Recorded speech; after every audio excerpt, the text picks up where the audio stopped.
Hello everyone, welcome back to our channel. आज हम लोग कोशिश कर रहे हैं जो आपकी पहली यूनिट है पूरा ही लगभग उसको निपटा दिया जाए एमसीक्यू के माध्यम से। ठीक है, इस बीच में वीडियोस नहीं आ पा रही थी, कुछ हमारा फैमिली इश्यूज चल रहा था, कुछ वर्क चल रहा था हमारा, हम गए हुए थे, आउट ऑफ स्टेशन थे। ठीक है, सबसे पहला प्रश्न है, विवेकानंद के अनुसार मूल तत्व कितने हैं? 1, 2, 5 या फिर अनेक? तो याद रखिएगा, विवेकानंद के अनुसार जो मूल तत्व है वो एक है। ठीक है, आप लोगों को पता होगा ये आत्म को मतलब आदर्शवाद से रिलेटेड है, कहीं ना कहीं आत्म को मानते हैं, यानी कि कहीं ना कहीं इंटेलेक्चुअल यानी कि आध्यात्मिकता की ओर ज्यादा ध्यान देते हैं। अगला प्रश्न, विवेकानंद के अनुसार शिक्षा का अंतिम उद्देश्य क्या होना चाहिए? शारीरिक विकास, नैतिक विकास, आध्यात्मिक विकास या फिर व्यावसायिक विकास? तो जैसा कि आप लोग जानते हैं, आदर्शवाद को मानते हैं, चूंकि मानते हैं कि आध्यात्मिक विकास अगर होगा तो बच्चे का कहीं ना कहीं संपूर्ण तरीके से बच्चा क्या होगा, खुलेगा, उसका विकास होगा। तो option number 3 will be the right answer. ठीक है, बढ़ते हैं अगले प्रश्न में। विवेकानंद अध्ययन की सर्वश्रेष्ठ विधि किसे मानते थे? प्रत्यक्ष, विचार विमर्श, प्रयोग या फिर योग? तो जैसा कि आप लोग जानते हैं, आध्यात्म पे इनका ज्यादा फोकस था, यानी कि आध्यात्मिक गुण के थ्रू बच्चा क्या कर सकता है, अपना सर्वांगीण विकास कहीं ना कहीं कर सकता है। तो ये योग से रिलेटेड बात करते हैं। Option number 4 will be the right answer. बढ़ते हैं अगले प्रश्न पे। अगर आप लोगों ने विवेकानंद वाला सेशन पढ़ा है तो आप लोगों ने उसमें पढ़ा होगा, बालिका शिक्षा के लिए भी इन्होंने बात करी थी। सुनिएगा ध्यान से। विवेकानंद के अनुसार बालिका विद्यालयों में किस प्रकार के शिक्षक होने चाहिए? केवल पुरुष, केवल महिला, पुरुष महिला कोई भी या फिर विवाहित? तो याद रखिएगा, ये बात करते हैं क्योंकि बहुत पुराने जमाने की बात है। उस जमाने में इन्होंने वो मुद्दा उठाया था कि आपकी जो बालिका शिक्षा है वो भी बहुत इंपॉर्टेंट है, विमेन एजुकेशन इंपॉर्टेंट है। तो ये ऐसा कहते हैं, केवल महिला ही क्या होनी चाहिए? शिक्षिका होनी चाहिए। ठीक है, यानी कि अगर आप बालिका विद्यालयों में शिक्षिका चाहते हैं तो वहां पे क्या होनी चाहिए? केवल आपकी महिला क्या होनी चाहिए? शिक्षिका होनी चाहिए। विवेकानंद जी के अनुसार कहा गया कथन है। आगे बढ़ते हैं नेक्स्ट प्रश्न पे। अब अगला प्रश्न मेरे पास है। देखिए, इस यूनिट में जितने भी आपके टॉपिक हैं सभी आपके धीरे धीरे कवर कराने की इस वीडियो में कोशिश की गई है। गुरुदेव टैगोर की ख्याति किस क्षेत्र में अधिक है? शिक्षा, साहित्य, धर्म या फिर राजनीति? ठीक है, मतलब आपके जो रविन्द्रनाथ टैगोर जी थे वो किस चीज में फेमस थे? ठीक है, तो देखिए, एजुकेशन में थे, रिलीजन में थे, पॉलिटिक्स में थे या फिर साहित्य में वो थे, मतलब कि लिटरेचर। ठीक है, तो अब ध्यान दीजिएगा इस बात को।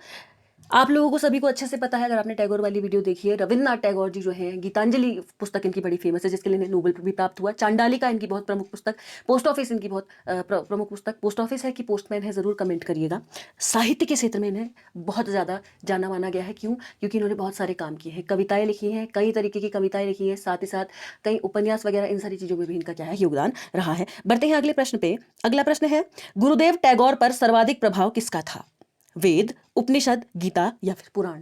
तो याद रखिएगा, गीता की बात आएगी तो गांधी जी आंसर होंगे, क्योंकि गांधी जी, गीता पे उनका बहुत ज्यादा क्या था, विशेष ध्यान था। ठीक है, तो यहाँ पे बात करेंगे गुरुदेव टैगोर का सर्वाधिक प्रभाव किस पे था? उपनिषद पे था। ऑप्शन नंबर बी हमारा राइट आंसर हो जाएगा। बढ़ते हैं अगले प्रश्न पे।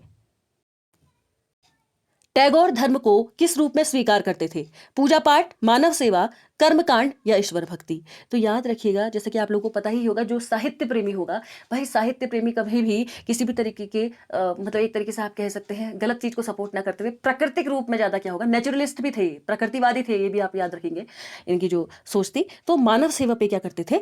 मानव सेवा को धर्म जो था हमारा, वो मानव सेवा के रूप में क्या करते थे, स्वीकार करते थे। ऑप्शन नंबर 3 क्या हमारा राइट आंसर हो जाएगा। ठीक है, बढ़ते हैं अगले प्रश्न पे। अगला प्रश्न जो है, एजुकेशन एंड सोशोलॉजी करके, सोशोलॉजी एजुकेशन करके आपका एक टॉपिक दिया गया है, सिलेबस में चेक करिएगा, उससे उठाया है। समाजशास्त्र के जनक कौन माने जाते हैं? प्लेटो, अरस्तु, काम्टे या फिर हर्बर्ट स्पेंसर?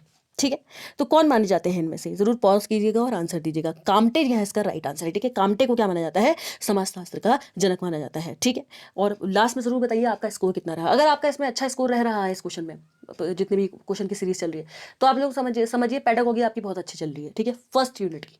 अब बढ़ते हैं अगले प्रश्न पे। समाजशास्त्र की सर्वप्रथम पुस्तक प्रिंसिपल्स ऑफ सोशियोलॉजी के लेखक कौन है? Comte, Herbert Spencer, Duncan, MacIver and Page? कौन है इसमें से? ठीक है, तो इसका आंसर आपका हो जाएगा हर्बर्ट स्पेंसर। हर्बर्ट स्पेंसर के द्वारा लिखी गई है प्रिंसिपल्स ऑफ सोशियोलॉजी। ठीक है, बढ़ते हैं अगले प्रश्न पे। शैक्षिक समाजशास्त्र के जन्मदाता कौन माने जाते हैं? काम्टे, हर्बर्ट स्पेंसर, जॉर्ज पायन, डीवी? शैक्षिक समाजशास्त्र के जो आपके जन्मदाता हैं वो कौन माने जाते हैं? बताइए इसमें से, पॉज करिए और बताइएगा काम्टे, हर्बर्ट स्पेंसर, जॉर्ज पायन या फिर डीवी। ठीक है, तो क्या हो जाएगा इसका राइट आंसर? इसका राइट आंसर आपका है जॉर्ज पायन। इनको क्या माना जाता है? समाजशास्त्र का क्या माना जाता है? जन्मदाता माना जाता है। ठीक है, बढ़ते हैं अगले प्रश्न पे। अगला प्रश्न हमारे पास है द स्कूल एंड सोसाइटी पुस्तक के लेखक कौन है? बहुत माने जाने व्यक्ति हैं, बहुत ही ज्यादा फेमस है, इवन आपके सिलेबस में हटके भी दिए गए हैं। कौन है इसमें से? जॉर्ज पायन, डीवी, किलपैट्रिक या फिर ओटावे। तो राइट आंसर क्या हो जाएगा? इसका राइट आंसर आपका हो जाएगा डीवी। ठीक है, जॉन डीवी इसका राइट आंसर है। और आप लोगों को अच्छे से पता होना चाहिए। इसके साथ साथ क्या बात करते हैं? प्रेगमेटिज्म के बारे में बात करते हैं। ठीक है, प्रयोजनवाद के बारे में बात करते हैं। इनके जो स्टूडेंट थे, जो विद्यार्थी थे, किलपैट्रिक भैया, उन्होंने क्या करी? प्रोजेक्ट मेथड खोजी थी। ठीक है, याद रखिएगा। और आगे बढ़ते हैं नेक्स्ट प्रश्न पे। द स्कूल एंड सोसाइटी पुस्तक के लेखक कौन है? ठीक है, तो शैक्षिक समाजशास्त्र के जन्मदाता, ये थोड़ा सा गड़बड़ हो गया है यहाँ पे। शैक्षिक समाजशास्त्र के जन्मदाता मैंने आपको अभी थोड़ी देर पहले बताया था। कौन बताया था? जॉर्ज पायन थे। ठीक है, द स्कूल एंड सोसाइटी पुस्तक के लेखक हैं आपके कौन? डीवी। ठीक है, इसका आंसर आपका क्या हो जाएगा? सेकंड वाला। ठीक है, याद रखिएगा। बढ़ते हैं अगले प्रश्न पे। अगला प्रश्न जो है, आप लोगों ने देखा होगा, हमारे कॉन्स्टिट्यूशन से रिलेटेड चीज़ें भी इसके अंदर हमारे सिलेबस में डाल दी गई हैं। उससे मैंने ये प्रश्न उठाया कि यार नेशनल इंटीग्रेशन कैसे होगा हमारी जो एजुकेशन के साथ है या सोशल कॉन्टेक्स्ट में। और ये इंडियन कॉन्स्टिट्यूशन जो है उससे मिलता जुलता कहीं ना कहीं, मतलब इंडियन कॉन्स्टिट्यूशन के अंदर जो फैक्टर्स हैं जो हमारे स्टेट के अंदर आ जाएंगे, उस टॉपिक से है। राज्य के कितने तत्व होते हैं? 1, 2, 3 या फिर 4? कितने तत्व होते हैं राज्य के? ठीक है, तो कमेंट सेक्शन में कमेंट करिए जल्दी से, कितने होते हैं? तो देखिएगा, राज्य के आपके तत्व होते हैं 4 तत्व। ठीक है, याद रखिएगा इस प्रश्न को। आगे बढ़ते हैं अगले प्रश्न पे। किसी राष्ट्र का सर्वोच्च चिन्ह क्या होता है? राष्ट्रभाषा, राष्ट्रध्वज, राष्ट्रगान या राष्ट्रपक्षी? तो याद रखिएगा, किसी भी राष्ट्र का सर्वोच्च चिन्ह है ना, आप कह सकते हैं हाईएस्ट सिंबल कह सकते हैं आप इसे, क्या होता है किसी भी देश का। ठीक है, किसी भी कंट्री का, तो ये आपका होता है राष्ट्रध्वज, जो आपका झंडा होता है ना, वही आपकी आइडेंटिटी होती है, वही आपको बताता है कि हाँ आप यहाँ से हो। ठीक है, बढ़ते हैं अगले प्रश्न पे। अब ये कुछ प्रश्न मैंने फिलॉसफी एंड एजुकेशन, जो आपका सबसे पहला टॉपिक है ना, उससे लिए हैं। पहला प्रश्न है, दर्शन ज्ञान का विज्ञान है, ये किसके द्वारा कहा गया कथन है? प्लेटो, अरस्तु, फिस्टे या फिर काम्टे? चूंकि आपने पिछली बार का एलटी देखा होगा, यही पैटर्न फॉलो होता है। वो लोग क्या करते हैं, ऐसी डेफिनेशंस वगैरह जो रैंडम होती है वो भी डायरेक्टली देते हैं। ठीक है, तो दर्शन ज्ञान का विज्ञान है, किसके द्वारा कहा गया कथन है? इसका राइट आंसर आपका क्या है? प्लेटो, अरस्तु, फिस्टे या काम्टे में से फिस्टे के द्वारा कहा गया क्या है कथन है। ठीक है, आगे बढ़ते हैं। इसके बाद दर्शन विज्ञानों का विज्ञान है, ये किसने कहा है? हर्बर्ट स्पेंसर, काम्टे, कांट या फिर फिस्टे? ठीक है, तो देखिए फिस्टे तो अभी अभी हमने पढ़ा भाई, ये तो हो नहीं सकता, तो ये तो ऐसे ही हट गया। तो बताइए, दर्शन विज्ञानों का विज्ञान है, ये कथन किसके द्वारा कहा गया? ये कहा गया है काम्टे के द्वारा। बहुत सारे लोग कांट और काम्टे में कंफ्यूज हो सकते हैं, काम्टे अलग है, कांट अलग है। ठीक है, काम्टे के द्वारा कहा गया है कि दर्शन क्या है? विज्ञानों का विज्ञान है। बढ़ते हैं अगले प्रश्न में। पदार्थों के सनातन स्वरूप का ज्ञान प्राप्त करना ही दर्शन है। अच्छा, ये किसके द्वारा कहा गया क्या है कथन है? सुकरात, प्लेटो, अरस्तु या फिर कांट? किसके द्वारा ये कहा गया है? ठीक है, पॉज कीजिए और आंसर दीजिए। ठीक है, इसका राइट आंसर आपका क्या हो जाएगा? प्लेटो। ठीक है, प्लेटो के द्वारा कहा गया कथन है, याद रखिएगा इस प्रश्न को। ठीक है, बढ़ते हैं अगले प्रश्न पे। अगला प्रश्न आपका है, दर्शन सत्य के स्वरूप की तार्किक विवेचना है। ठीक है, तो देखिए तार्किक के बारे में आप लोगों को अच्छे से पता होना चाहिए। गांधी जी ने तार्किक के बारे में भाई कोई बात ही नहीं की है। ठीक है, अरविंद जी ने बात की है योग से रिलेटेड, मतलब इस कॉन्टेक्स्ट में कोई बात नहीं की है। टैगोर जो जी भी इस तरीके की कोई बातें नहीं करते हैं। इसका आंसर आपका है राधा कृष्णन। ठीक है, डी राधा कृष्णन इसका क्या है? राइट आंसर है। ठीक है, बढ़ते हैं अब अगले प्रश्न पे। अब ये कुछ प्रश्न मैंने प्रयोजनवाद से लिए हैं। प्रयोजनवादियों के अनुसार अंतिम सत्य क्या है? जैसे कि देखिए, हर किसी ने अपना अपना अंतिम सत्य बताया। किसी ने आत्मा को बताया, किसी ने मतलब आत्मा कहिए, परमात्मा कहिए, किसी ने पदार्थ को बताया। ठीक है, किसी ने प्रत्यक्ष को बताया। ठीक है, किसी ने अस्तित्व को बताया। सभी ने अलग अलग चीजें बताई। तो प्रयोजनवादियों के अनुसार अंतिम सत्य क्या है? वस्तु, आत्म, परमात्मा या फिर प्रत्यक्ष? ठीक है, तो प्रयोजनवादी जो बात करते हैं वो बात करते हैं प्रत्यक्ष के बारे में, मतलब जो सामने है ना वही है। ठीक है, और यथार्थवादी बात करते हैं किसके बारे में? वस्तु के बारे में। आदर्शवादी बात करते हैं परमात्मा के बारे में। ठीक है, परमात्मा, या अगर आपको ऑप्शन में परमात्मा नहीं मिला, आत्मा मिले, तभी भी आप उसे लगा सकते हैं। तो इसका आंसर क्या हो जाएगा आपका? इसका आंसर था आपका प्रत्यक्ष। प्रत्यक्ष को प्रयोजनवादी अंतिम सत्य मानते हैं। बढ़ते हैं अगले प्रश्न में। प्रयोजनवादियों ने शिक्षा के किस आधार पर सबसे अधिक बल दिया है? दार्शनिक, सामाजिक, मनोवैज्ञानिक या राजनीतिक, ठीक है। जो प्रैग्मेटिज्म आपका है किसके बारे में बात करता है, फिलोसॉफी के बारे में बात करता है, सोशल कॉन्टेक्ट में बात करता है, या फिर बात करता है साइकोलॉजी की, या फिर बात करता है पॉलिटिकल मामले के बारे में। तो याद रखिएगा प्रयोजनवाद जो है, प्रैग्मेटिज्म जो है, इस सोसाइटी, इससे रिलेटेड रहना, आपने कहा है समाज में रहना है, प्रत्यक्ष प्रमाण के रूप में आपको देखना है, तो ये बात करता है सामाजिक की, ठीक है। जबकि आपका आदर्शवाद बात करता है सत्यम शिवम सुंदरम, यानी कि परमात्मा और आत्मा के मिलन, इस तरीके से, ये इस दुनिया से परे भी एक दुनिया है, वहां सबको जाना है, इस तरीके की बातें कुछ करता है, ठीक है। बढ़ते हैं अगले प्रश्न पे। प्रोजेक्ट विधि का निर्माण किस व्यक्ति ने किया है, डीवी, किलपैट्रिक, विलियम जेम्स, या फिर सैंडर्स पियर्स। तो आई होप ये 90% लोगों को तो पता ही होगा किसने किया है भाई, किलपैट्रिक के द्वारा किया गया है, ठीक है। और साथ ही साथ याद रखिएगा किलपैट्रिक जो थे आपके प्रयोजनवादी थे, ठीक है। और किसके शिष्य थे, आप जॉन डीवी के, ठीक है। बढ़ते हैं अगले प्रश्न पे।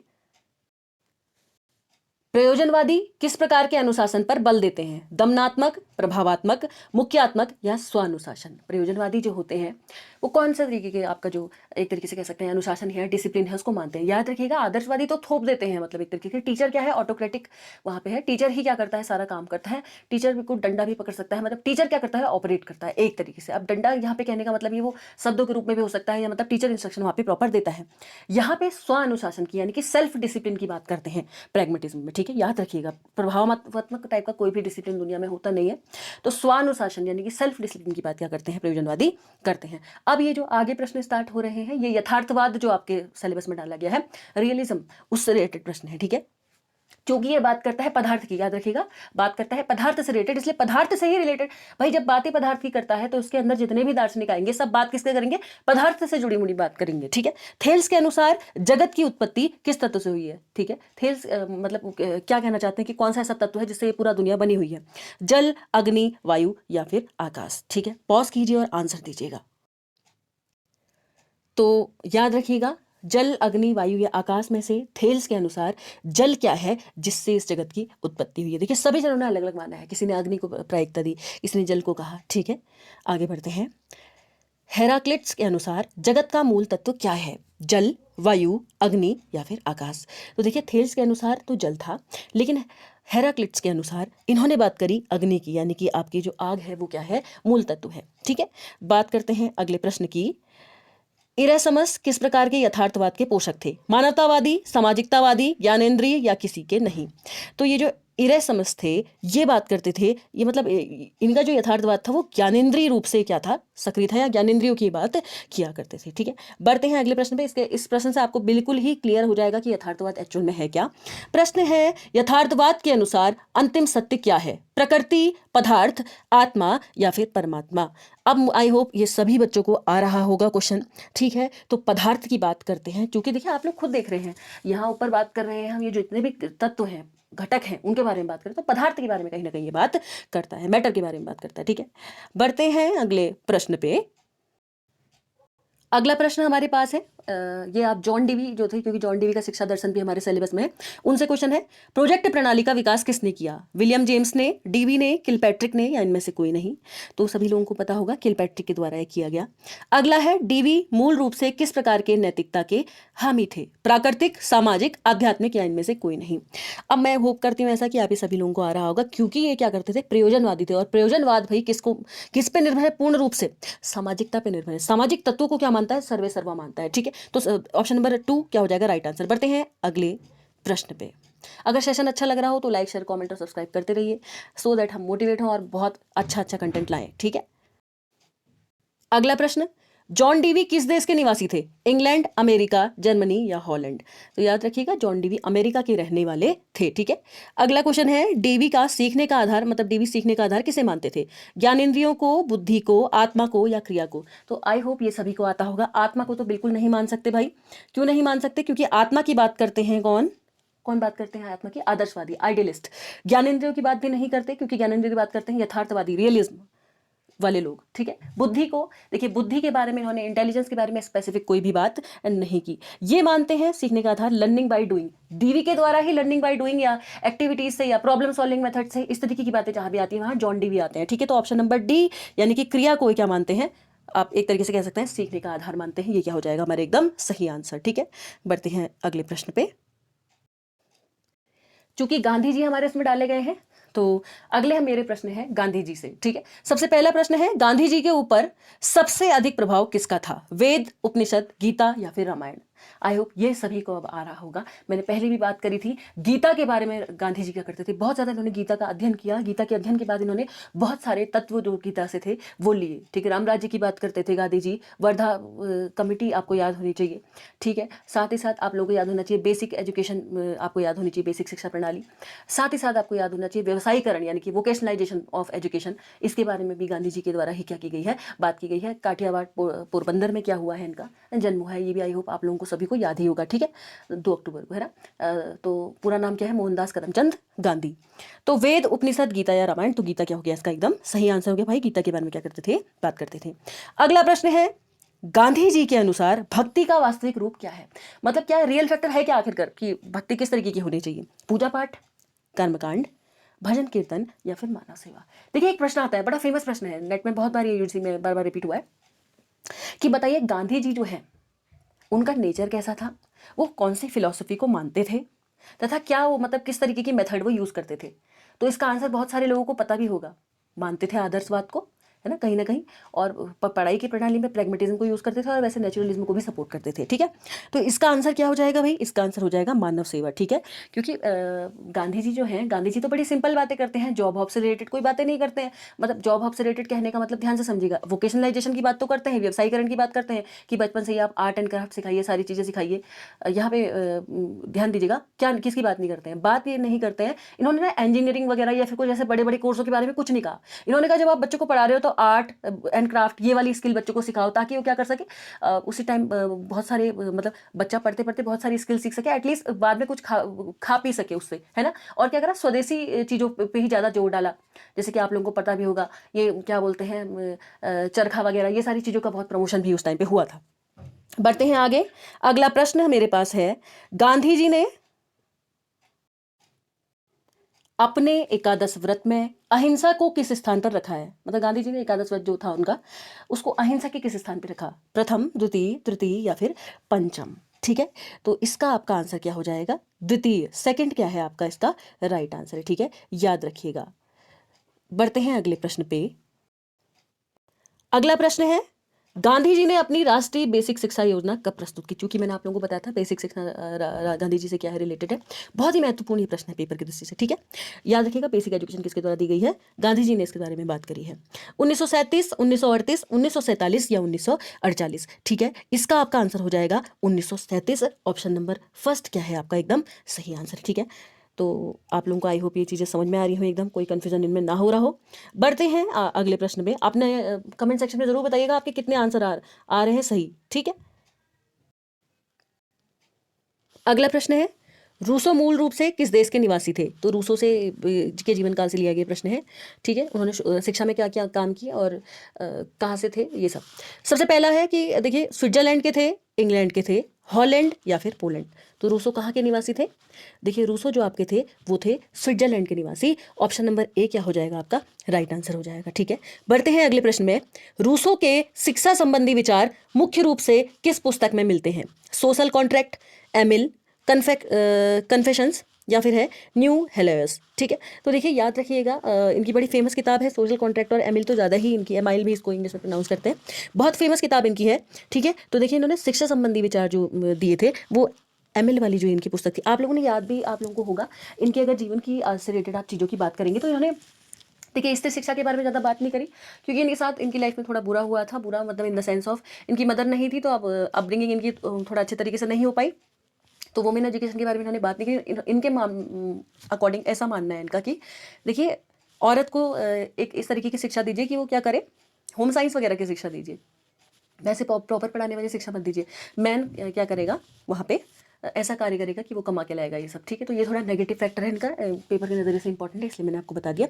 साथ ही साथ इन्होंने जो पुस्तक थी उसमें 2 कैरेक्टर्स दिखाए थे, और 2 कैरेक्टर्स में बताया था कि ये लड़का है, इसके काम ऐसे ऐसे होने चाहिए, लड़की के काम ऐसे होने चाहिए। बैक टू नेचर यानी कि प्रकृति की ओर लौटो, ये भी क्या है, इन्हीं का क्या है, नारा है, ठीक है। तो रूसो ने अपने जीवन काल में जो कुछ देखा उसके परिप्रेक्ष्य के अनुसार इन्होंने शिक्षा को भी बांटा। कितने तरीके की चीज़ों में बांटा इसके बारे में थोड़ा सा बात अब कर लेते हैं, ठीक है। कि शिक्षा के बारे में इन्होंने क्या कहा। रूसो ने शिक्षा काल को कितने भागों में बांटा था? 2, 3, 4 या फिर 5। ठीक है, पॉज कीजिएगा और आंसर दीजिएगा। आप लोगों को क्या लगता है कितने भागों में बांटा था?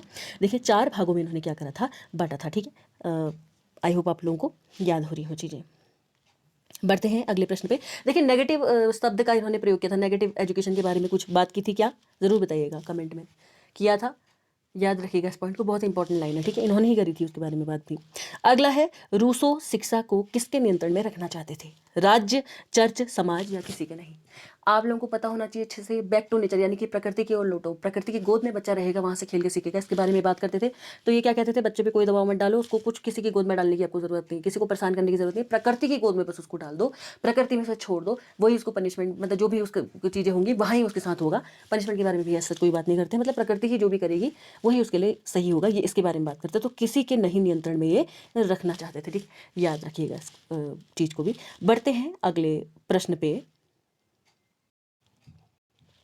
क्योंकि यहाँ पे बात हुई अभी रूसो की, तो अब यहाँ पे प्रकृतिवाद शुरू हो गए। प्रकृतिवाद के क्वेश्चन है, नेचुरलिज्म की। ठीक है, सबसे पहला प्रश्न है, शिक्षा के पूर्ण जीवन की तैयारी के उद्देश्य के प्रतिपादक कौन है? मतलब शिक्षा जो है पूर्ण जीवन की क्या है, तैयारी है एक तरीके से, किसके द्वारा कहा गया कथन है, या इसके प्रतिपादक कौन है? रूसो, हक्सले, हर्बर्ट स्पेंसर या फिर बर्नार्ड शॉ?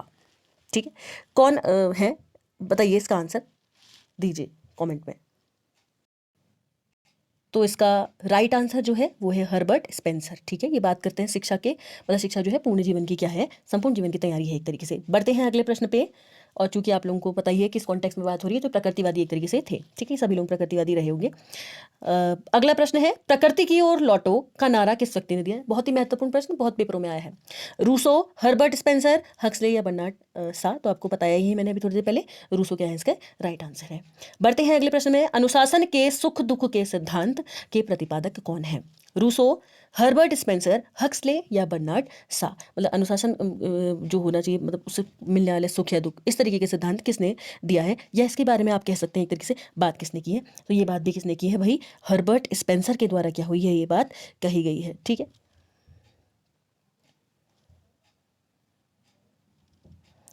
तो आई होप आप लोगों को क्लियर हो रहा होगा। ठीक है, ये आपको पता ही था रूसो था, और ये क्या है, हर्बर्ट स्पेंसर ने क्या करी थी, इसके बारे में बात की थी। ठीक है, नेक्स्ट प्रश्न, प्रकृतिवादियों के अनुसार अंतिम सत्य क्या है? पदार्थ, प्रकृति, मन या बुद्धि? अगर आप इस क्वेश्चन को समझा पा रहे हैं, मतलब इसका आंसर सही दे पा रहे हैं, तो आप लोग समझिए आपको प्रकृतिवाद एक तरीके से क्लियर है। ठीक है, क्या है, प्रकृति के बारे में बात करते हैं, ठीक है, पदार्थ के बारे में बात करते हैं यथार्थवादी, मन के बारे में ऐसी ऐसा कोई बात नहीं करते हैं, नहीं बुद्धि के बारे में। ठीक है, बात करते हैं प्रकृति के बारे में। बढ़ते हैं अगले प्रश्न पे। तो पहला प्रश्न है, ये देखिए, आदर्शवाद से अब प्रश्न उठाए हैं। पेस्टालॉजी ने किस शिक्षण विधि का विकास किया? तर्क विधि, अभ्यास विधि, अभ्यास एवं आवृत्ति विधि या खेल विधि? खेल विधि आप लोग को पता भी होगा, फ्रोबेल ने दी है, किंडरगार्टन मेथड फ्रोबेल के द्वारा दी गई है, या मारिया मोंटेसी के द्वारा, कमेंट में बताइएगा। तर्क विधि, देखिए तर्क के बारे में तो ज़्यादा कुछ बात करते नहीं हैं आदर्शवादी लोग, कम बातें करते हैं इसके बारे में। अभ्यास विधि के बारे में बात नहीं करी है, ना ही खेल विधि है। खेल विधि तो भाई नेचुरलिज्म का कहीं ना कहीं हिस्सा है। तो अभ्यास एवं आवृत्ति विधि जो है, ये इसका क्या हो जाएगा, राइट आंसर। ठीक है, बढ़ते हैं अगले प्रश्न पे। शिक्षा की अनुदेशन प्रणाली का विकास किसने किया है? ठीक है, यानी कि इंस्ट्रक्शनल प्रोसेस आप इसे कह सकते हैं। प्लेटो ने, हर्बर्ट ने, फ्रोबेल ने या फिर अरस्तु ने? ठीक है, इसका आंसर क्या हो जाएगा, हर्बर्ट इसका राइट आंसर है। ठीक है, याद रखिएगा, पंच प्रदीप प्रणाली भी इनके द्वारा दी गई थी। बढ़ते हैं अगले प्रश्न पे। अगला प्रश्न हमारे पास है, नैतिक आदर्शवाद के अनुसार अंतिम सत्य क्या है? जो आप लोगों को पता ही है, मॉरलिटी पे या मॉरल वैल्यूज पे बहुत ज़्यादा ध्यान देता है आदर्शवाद। ठीक है, नैतिकता पे, चारित्र निर्माण पे बहुत ज़्यादा ध्यान देता है। तो पदार्थ, प्रकृति, आत्मा या फिर परमात्मा, मतलब क्या है इनके अकॉर्डिंग? ठीक है, तो पॉज कीजिए और आंसर ज़रूर दीजिए कि पदार्थ, प्रकृति, आत्मा, परमात्मा में से किसको अंतिम सत्य मानता है कौन? आदर्शवाद। तो मैंने आप लोगों को बताया भी था, प्रकृति के बारे में बात नहीं करता, बात करते हैं प्रकृतिवादी। पदार्थ के बारे में बात करते हैं कौन? आपके यथार्थवादी यानी कि रियलिज्म। आत्मा, परमात्मा, तो परमात्मा क्या है, इसका एकदम राइट आंसर है। ठीक है, बढ़ते हैं अगले प्रश्न पे। तर्कना बुद्धिवाद के प्रतिपादक कौन है? सुकरात, प्लेटो, कांट या फिर वाल्टेयर? ठीक है, तर्कना बुद्धिवाद किसके बारे में किसने बात की है? ये बात करी है कांट के द्वारा। ठीक है, ऑप्शन नंबर 3 हमारा क्या हो जाएगा, राइट आंसर। ठीक है, बढ़ते हैं अगले प्रश्न पे। अगला टॉपिक है अरस्तु। ठीक है, अरस्तु के से रिलेटेड प्रश्न है इसमें। अरस्तु ने विशेष रूप से शिक्षा कहाँ प्राप्त की? घर, मंदिर, लिसियस या फिर अकेडमी? ठीक है, तो इसका राइट आंसर क्या हो जाएगा आपका, 4th, अकेडमी से उन्होंने क्या ली थी, शिक्षा ली थी। नेक्स्ट प्रश्न, अरस्तु ने शिक्षा के किस उद्देश्य पर सबसे अधिक बल दिया है? ए शारीरिक एवं मानसिक विकास, बी है आपका सामाजिक एवं सांस्कृतिक विकास, फिर है व्यवसायिक विकास या फिर आध्यात्मिक विकास। तो याद रखिएगा अरस्तु ने शारीरिक एवं मानसिक विकास पे क्या दिया है? सबसे अधिक बल दिया है। ठीक, बढ़ते हैं अगले प्रश्न पे। अगला प्रश्न है, अरस्तु ने 21 वर्ष तक की शिक्षा को कितने भागों में बांटा है? 2, 3, 4 या 5? जिस लोगों ने हमारी वीडियो देखी है उनको अच्छे से पता होगा कि हमने सारी चीज़ें पढ़ाई हुई थी डिटेल में। 3 तरीके के हिस्सों में इन्होंने क्या करा था? बांटा था 21 साल तक। ठीक है, ये भी यहाँ से भी आपका एक और प्रश्न बन गया कि कहाँ से कहाँ तक बांटा है? जन्म से 21 वर्ष तक बांटा है अरस्तु ने। ठीक है, बढ़ते हैं अगले प्रश्न पे। अगला प्रश्न है, अरस्तु ने शिक्षा की व्यवस्था करना किसका उत्तरदायित्व बताया है? परिवार, समाज, राज्य या फिर इनमें से कोई नहीं? तो ध्यान दीजिएगा अरस्तु बात करते थे कि राज्य जो है ये क्या करता है? ये शिक्षा की व्यवस्था करेगा। ठीक है, तो ऑप्शन नंबर 3 क्या है हमारा? एकदम राइट आंसर है। तो कैसी लगी आज की ये वीडियो? कमेंट सेक्शन में कमेंट करके जरूर बताइएगा। लगभग 50 से 52 प्रश्न इस वीडियो में कवर कराने की कोशिश की है। अगर अच्छी लगी हो तो लाइक, शेयर, कमेंट और सब्सक्राइब आप कर सकते हैं। बिना टाइम वेस्ट करे विद इन कॉन्टेक्स्ट हम बात करेंगे एलटी जब तक पूरा हो नहीं जाता उसका पेपर। ठीक है, अब जैसा कि हमने इस वीडियो में किया भी हुआ है। तो अगर पसंद आ रहा हो तो लाइक, शेयर, कमेंट और सब्सक्राइब और शेयर ज़्यादा से ज़्यादा वीडियो को ज़रूर कीजिएगा।